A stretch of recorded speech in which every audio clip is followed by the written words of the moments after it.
We are currently just going to embrace that the humidity is so bad here that my hair is in its largest form possible. I feel very bushy. I feel very large. I feel like it's giving Daryl Hannah in Splash. Hi kids, welcome back to another pizza party. I'm Mrs. Pizza. Dad. Hello.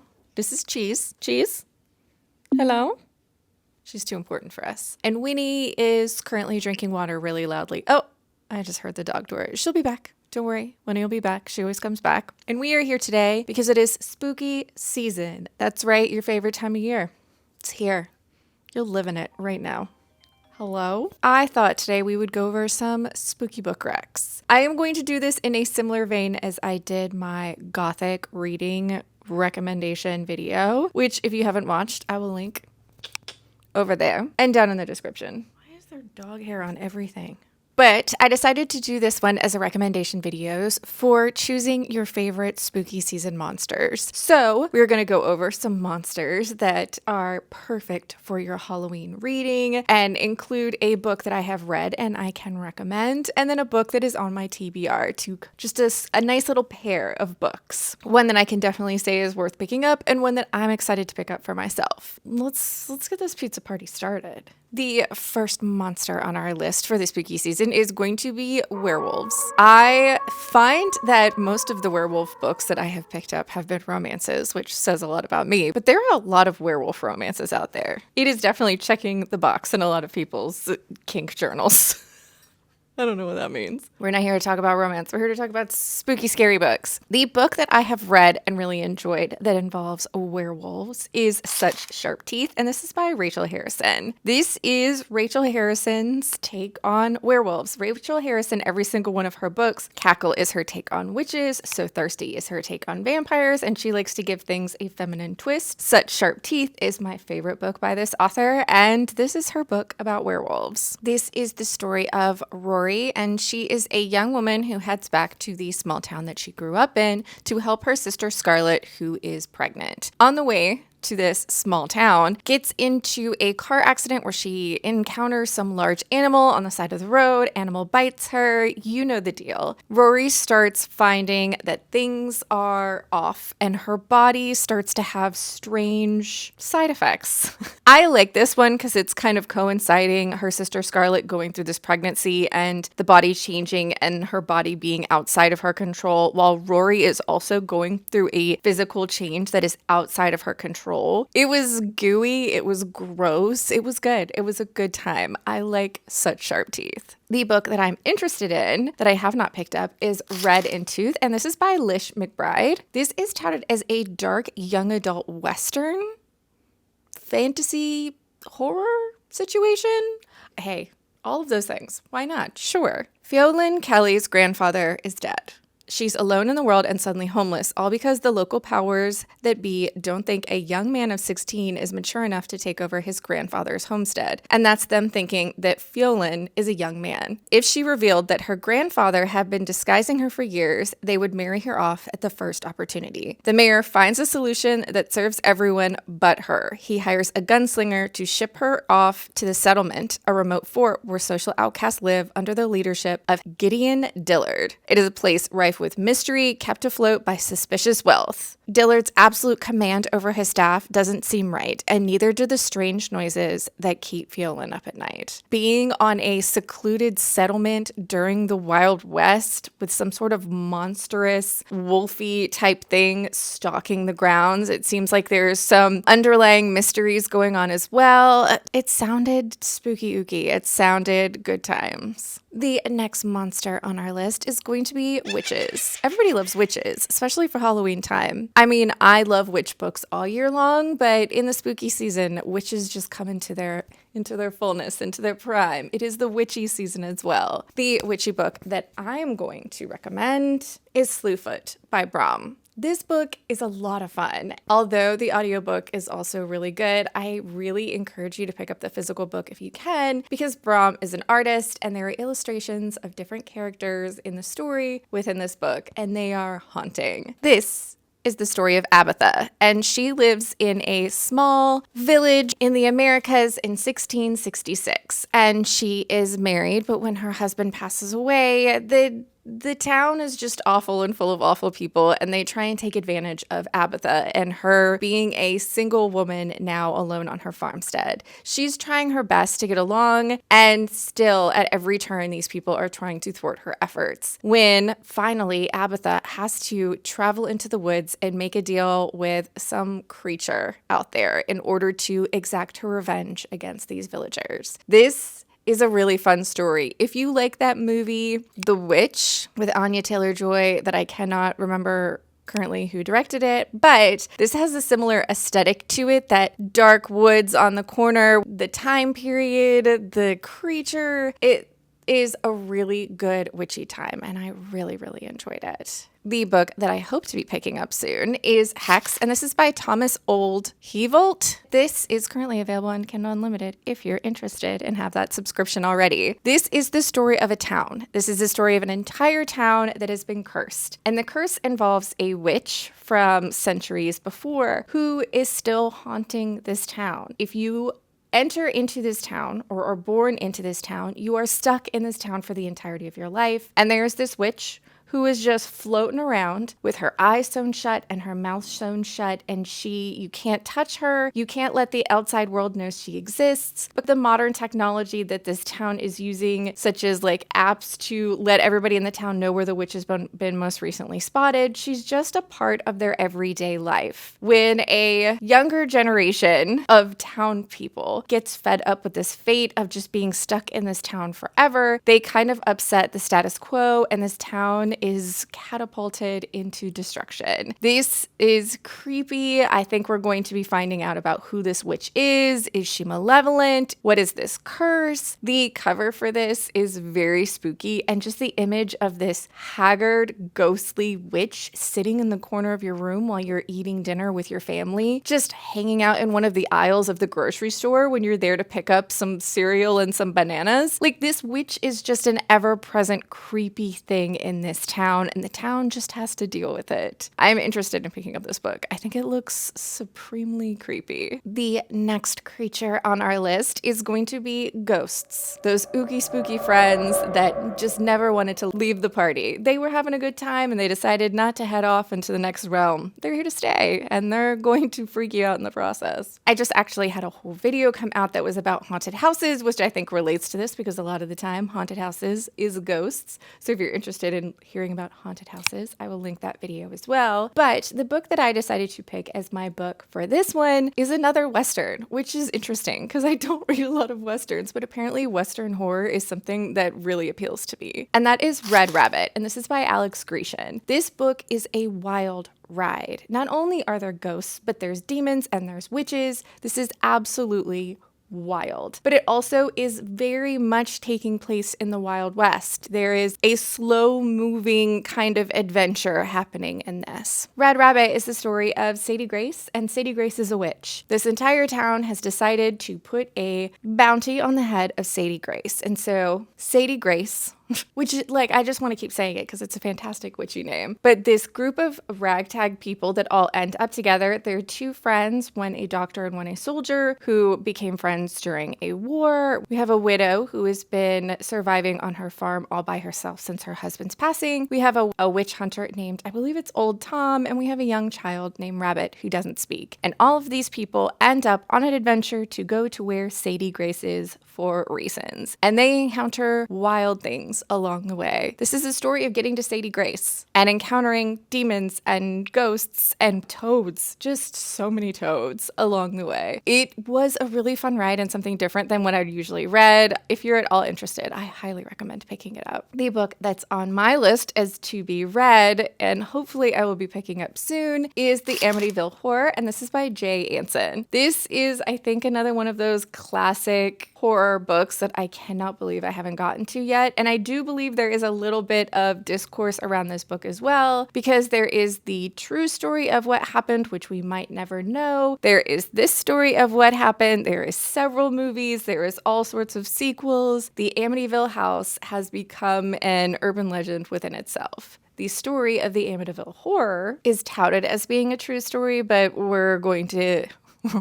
take that with a grain of salt. The true-ish. It's about as true as the Conjuring stories are. How about that? In the description, it says 28 days of terror in a house possessed by evil spirits in December of 1975. The Lutz family moved into their dream home, the same home where Ronald DeFeo had killed his entire family, and 28 days later, they fled for their lives in the middle of the night. This sounds like it's going to be spooky creaking doors, things moving, apparitions whispering things in the dark. I love a haunted house story, and so why not read something that's considered a classic haunted house story? The next monster on our list is going to be vampires. You know, those people that be sucking blood.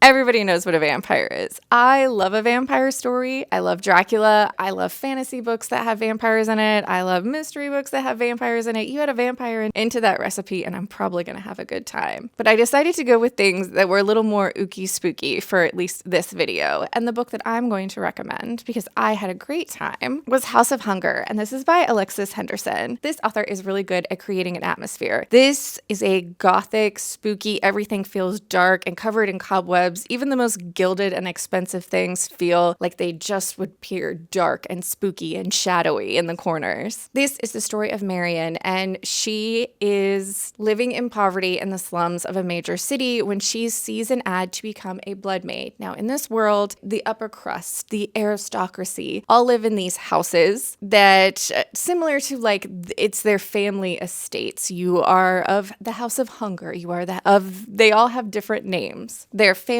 seats are the houses that they are members of. A lot of the aristocracy partakes in drinking blood. They're not vampires like you're used to. They're more just super fancy, rich, silly, awful people that drink blood because they think, I don't know, it makes them prettier or because they can. So Marion, because she is poor and a series of events happens that makes it so she needs to get out of town quickly, she ends up taking up a position, a job as a blood maid for the House of Hunger. And when she gets there, of course, things are not what they seem. These rich people are taking advantage of the people they can. There is dark and sinister things happening. Some of the other blood maids seem to be kind of unraveling mentally. This is Marion not only going to this place and living this life that she never thought that she would participating in, but also starting to uncover what's going on underneath the surface. There's toxic relationships. There's just spooky secrets. This one was a lot of fun, and the vampires are a little bit different than you're used to. The book that I'm interested in picking up about vampires is The Vampires of El Norte,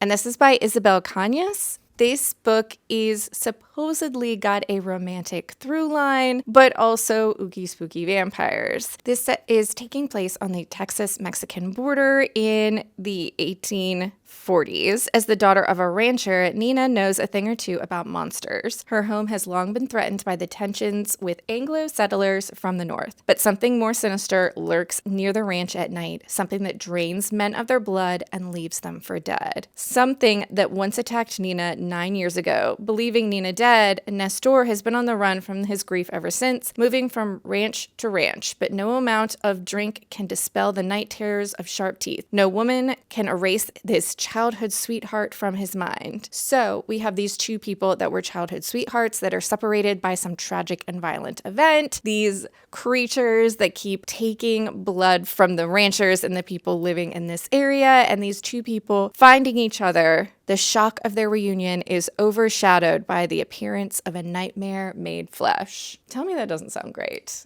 I am really, really interested in that one. The next monster on our list is going to be mermaids. Now I'm going to stop you right there. You could be like, Mrs. Pizza, mermaids? Those aren't scary. Yes, they can be.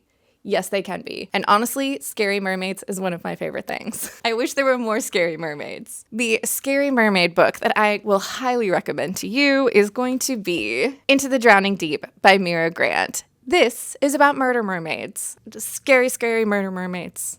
Murder mermaids. That really should be all you really need to know, but I'll give you a little bit more. 7 years ago, a mockumentary crew of filmmakers, so a group of people going to make a mockumentary. They have done this previously with making mockumentaries about the Loch Ness Monster and Bigfoot. They traveled to the Mariana Trench to make a mockumentary about mermaids. But while they were out there, they encountered something because aside from some really haunting leftover footage that was found, nobody survived. No one knows what happened. The boat was found adrift sometime later. And so 7 years later, a crew of people are all traveling back out to the Mariana Trench for reasons to investigate if mermaids are real and if they were doing murders. There are characters in this story that all are going out there for different reasons, whether they are family members of people from the original expedition that disappeared, if they are scientists, if they are people that were involved in funding the original expedition and have guilt on their shoulders about all the lives lost. Also,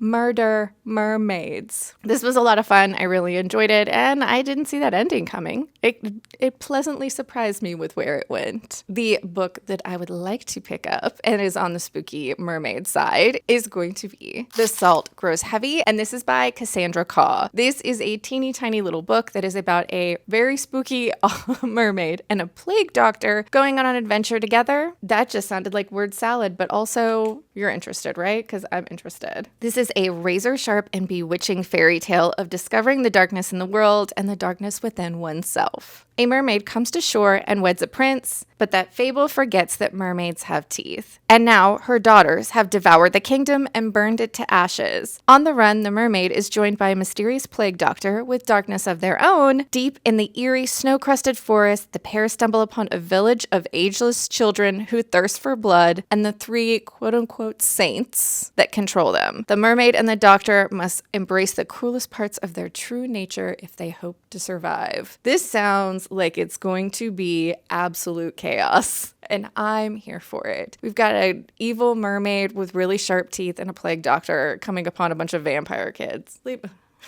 Again, word salad, but yes, I'm here for it. The last monster that we are going to talk about is going to be demons. This, of course, is another one that you see a lot of in the romance books, but we're not here to talk about romance books. We're here to talk about scary books. So the book I'm going to recommend and enjoyed was The Exorcist. This is by William Peter Blatty, and yes, The Exorcist as in that movie, The Exorcist, which was also written, the screenplay at least, was written by William Peter Blatty. This, at the time of its release, was probably highly, highly disturbing. Although I think with time and just the amount of horror content that I have consumed, this was disturbing, but not necessarily scary. If you've seen the movie The Exorcist, which I hope you have, if you haven't, you should go watch it because it's a classic. This is a pretty faithful, or the movie is a pretty faithful adaptation of the book. That being said, William Peter Blatty is a really great writer and does really kind of quippy, fast-moving dialogue. And once you've read this book, you actually take the time to realize that this is taking the perspective in several ways that would be different to what would normally be taken in a book about a demon possession. The story of The Exorcist is the story of 12-year-old Reagan, who is the daughter of a movie star, and they are living in Georgetown, just outside of DC. I think Georgetown is in DC, now that I say that. Anyways, when Reagan starts experiencing symptoms after exhausting all medical avenues, her mother is convinced that her daughter is possessed. They then enlist the help of a priest, but in the story, the mother, who is an atheist, is on board with this being some sort of demonic possession, and the priest is the one who is skeptical about there being any sort of divine intervention, which is an interesting take to have. But also, we never get the point of view of Reagan. We are just getting all of the points of view of the adults around the situation, watching this child absolutely unravel. But all that to say, the titular exorcist only exists in the very beginning and the very end of this book, and so this book itself is almost a small story within this great battle that this exorcist has been having with this demon for a very, very long time. We are getting a side story in this greater epic, but yet we are focusing on just the right thing. I really enjoyed this. I don't necessarily, again, think it scared me, but it's definitely disturbing reading what's happening to Reagan. The book that I am excited to be picking up and will be picking up soon is Evil in Me, and this is by Brom. Again, I get the physical copies of Brom's books because they contain beautiful artwork. This is the story of Ruby Tucker, and she is an aspiring punk rock artist when everything absolutely goes wrong. She gets in a fight with her bandmate, and it doesn't look like she's ever going to be able to break out in the Atlanta punk scene when she's helping a neighbor who has an eclectic group of religious paraphernalia clean out their house one day. A ring clamps down on her finger, and suddenly Ruby realizes that she's possessed by a demon, and the only way to free herself is to get hundreds of people to chant a spell to free her from its clutches. This sounds super fun. The artwork is very trippy and amazing, and I've liked all of the Brom books that I've read, so I'm excited to pick this one up as well. But that, kids, is where we are going to end this recommendation video. I need to go turn the air conditioning on because it's very hot in here, which is very unfortunate, seeing as how it's spooky season and it's still hot where I live. But if you had fun hanging out with me and the dogs, please subscribe. I hope you're reading good books out there wherever you are, and I'd love to hear about them. And I'll see you next time.